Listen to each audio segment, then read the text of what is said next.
ശ്രീകൃഷ്ണൻ നരകാസുരനെ വധിച്ചതിന്റെ ആഘോഷം. ഇതാണ് ദക്ഷിണേന്ത്യയിൽ പ്രധാനം. അതിനാൽ തെക്കേ ഇന്ത്യയിലെ വൈഷ്ണവ ക്ഷേത്രങ്ങളിൽ ഈ ദിവസം അതിവിശേഷമാണ്. മഹാലക്ഷ്മി അവതാര ദിവസം പാലാഴിയിൽ നിന്നും മഹാലക്ഷ്മി അവതരിക്കുകയും മഹാവിഷ്ണുവിനെ പതിയായി സ്വീകരിക്കുകയും ചെയ്ത ദിവസമാണ് എന്ന വിശ്വാസവുമുണ്ട്. അതിനാൽ ഭഗവതി ക്ഷേത്രങ്ങളിൽ ഈ ദിവസം വിശേഷമാണ്. അന്നു ദാരിദ്ര്യ ശമനത്തിനായി ഭക്തർ വീടുകളിലും കച്ചവട സ്ഥാപനങ്ങളിലും ധനലക്ഷ്മിയെ ആരാധിക്കുന്നു. ധനലക്ഷ്മി പൂജയാണ് ഇതിന്റെ തുടക്കം. കനകധാരാ സ്തോത്രം, മഹാലക്ഷ്മി അഷ്ടകം മുതലായവ ചൊല്ലുന്നു. ശ്രീരാം പട്ടാഭിഷേകം. ശ്രീരാമൻ 14 വർഷത്തെ വനവാസത്തിനു ശേഷം സീതാസമേതനായി അയോധ്യയിൽ തിരിച്ചെത്തിയത് ഒരു ദീപാവലി ദിവസമാണ് എന്ന് ഒരു ഐതിഹ്യം. വടക്കേ ഇന്ത്യയിലാണ് ഈ വിശ്വാസം കൂടുതലായി കാണപ്പെടുന്നത്. ജൈനമ വിശ്വാസപ്രകാരം മഹാവീരൻ നിർവാണം പ്രാപിച്ചതിനെ അനുസ്മരിക്കാനായി ദീപാവലി ആഘോഷിക്കുന്നു. വിക്രമവർഷാരംഭ ദിനം. വിക്രമാദിത്യ ചക്രവർത്തി സ്ഥാനാരോഹണം ചെയ്ത വിക്രമവർഷാരംഭ ദിനമായും ജാതകഥകളിൽ വർദ്ധമാന മഹാവീരൻ നിർവാണം പ്രാപിച്ച ദിനത്തിന്റെ ഓർമ്മയ്ക്കായും ഈ ദിനം ആഘോഷിക്കുന്നു. ദീപാവലിയുടെ ഐതിഹ്യത്തിന് പ്രാദേശിക ഭേദമുണ്ട്. ഉത്തരേന്ത്യയിൽ ദീപാവലി ആഘോഷം 5 നാളുകൾ നീളുന്നുവെങ്കിൽ ദക്ഷിണേന്ത്യയിൽ ദീപാവലി ആഘോഷം പ്രധാനമായും ഒരു ദിവസം മാത്രമേയുള്ളൂ. ഈ 5 നാളുകൾക്കും വിവിധ ഐതിഹ്യങ്ങളാണുള്ളത്. മരണത്തിന് മേൽ ഇച്ഛാശക്തി നേടുന്ന വിജയത്തിന്റെ ദിനമായാണ് ഈ ദിനം ആഘോഷിക്കുന്നത്. ധനത്രയോദശി എന്നാണ് ആദ്യ ദിനം അറിയപ്പെടുന്നത്. ഹിമ എന്ന രാജാവിന്റെ പുത്രനെ മരണവിധിയിൽ നിന്നും അദ്ദേഹത്തെ ഭാര്യ രക്ഷപ്പെടുത്തിയ ദിനമാണ് ഇത്. രാജകുമാരൻ വിവാഹത്തിന്റെ 4-ാം ദിവസം പാമ്പുകടിയേറ്റ് മരിക്കുമെന്നാണ് ജാതകത്തിൽ. രാജകുമാരന്റെ വിവാഹത്തിന്റെ 4-ാം രാത്രിയിൽ അദ്ദേഹത്തിന്റെ ഭാര്യ വീട്ടിൽ മുഴുവൻ വിളക്കുകൾ കൊളുത്തി.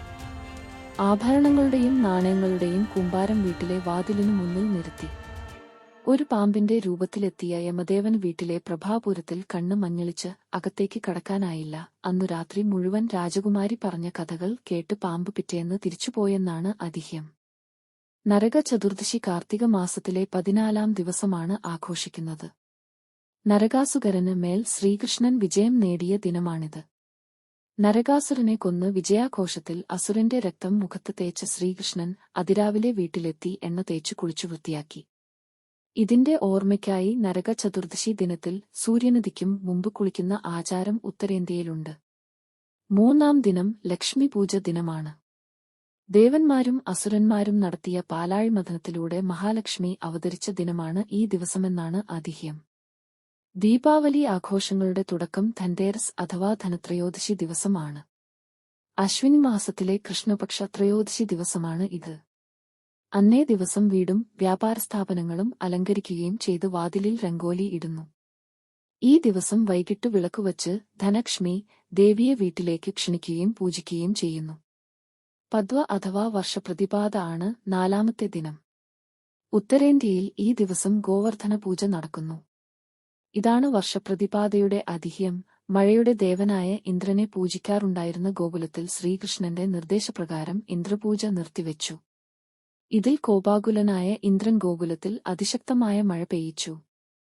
എന്നാൽ ഗോവർദ്ധന പർവ്വതം പിഴുതെടുത്ത് ഗോകുലത്തിന് മുകളിൽ ഒരു കുടയായി പിടിച്ച ശ്രീകൃഷ്ണൻ ഗോകുലവാസികളെ രക്ഷിച്ചു.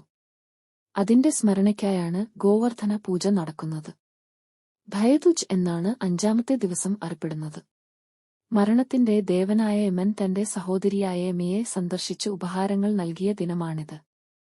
യമി യമന്റെ നെറ്റിയിൽ തിലകമർപ്പിച്ച ഈ ദിവസം തന്റെ സഹോദരിയുടെ കയ്യിൽ നിന്നും തിലകമണിയുന്നവർ ഒരിക്കലും മരിക്കില്ലെന്ന് യമൻ പ്രഖ്യാപിച്ചു. സഹോദരീ സഹോദരന്മാർക്കിടയിലെ സ്നേഹത്തിന്റെ ഒരു പ്രതീകമെന്ന നിലയിലാണ് ഈ ദിവസം.